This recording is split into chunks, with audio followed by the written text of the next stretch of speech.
ハンドバイクで走った後のビールはマジで最高。こんにちは、ゆうしんです。今回はハンドバイクで上り下りが多い山道を走ってきました。その後バーベキューしたんですけど、これがまたビールも肉も魚も美味しくて、ハンドバイクの醍醐味感じてきました。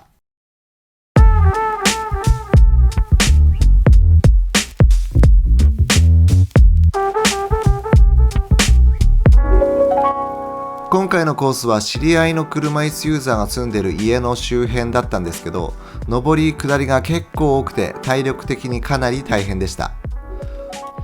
僕のハンドバイクは電動アシスト付きなので上り坂もぐんぐん登れちゃうんですが、電動アシストなしのハンドバイクで参加した人たちは上り坂本当に大変そうで、今回改めて電動アシスト様のパワーと恩恵を確認できた感じです。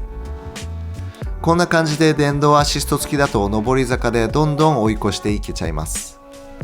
この方パラリンピックでチェアスキー銀メダル取った方なんですけど、そんな方を軽々追い越してしまってなんかちょっと申し訳なくなりますね。ただこの日はおそらく20キロくらい走ったと思うんですけど、アシスト付きでも最後の方は肩パンパンになって途中で止まってしまう時もありました。平坦な道なら心地よい疲労感で済むけど、上りがこんな感じで多いと終わった後はかなりぐったりと疲労感が結構ありました。それから上り坂が多いとやっぱりバッテリーの減りが早くなるので気をつけないといけないです。一応平坦な道で約40キロバッテリーが持つらしいんですけど、この日は終わった頃には残量 20% 切ってました。これから慣れてきたらもしかすると30キロとか40キロ超えも走るかもしれないので、そうなるとバッテリーをもう1個買い足さなきゃいけないのかなと考えているところです。上り坂はアシストしてもらってとにかく漕ぎまくって登ればいいんですが、下り坂は逆に勝手にスピードがどんどん出てしまうので結構怖いです。スピードが出ている時に急ブレーキをかけると体が前に持っていかれちゃって、前のハンドルに顔からぶつかりそうになるんですよね。だから下るときはゆっくりスピード出さずにこまめにブレーキをかけて下っていきました。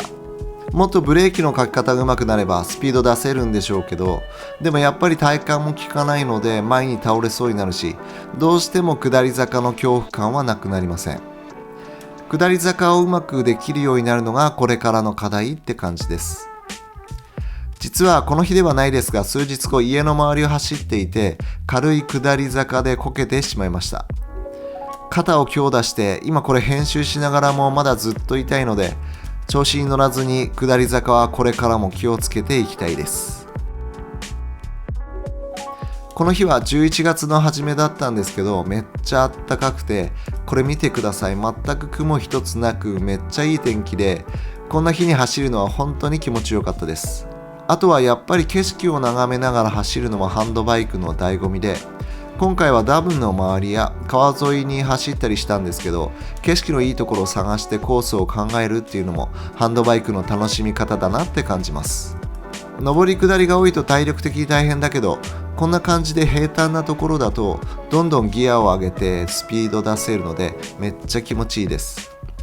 下流の川沿いとかだとずっと平坦だと思うので、いいコース作れるかもしれないなって思いました。あとはやっぱり外でやるものなので天気や気温の影響はかなりあって、この日はちょうど良かったけど、これから寒くなったら防寒対策は普段よりも風に当たるのでしっかりする必要があると思います。逆に夏になったら汗がかけない自分にとっては霧吹きなどを用意したり、水分をこまめにとって熱中症対策はしっかりするべきだと感じています。それから最も注意が必要なのは車との事故に気をつけることで、できるだけ車通りが少ないところをコースに選ぶ必要がありますし、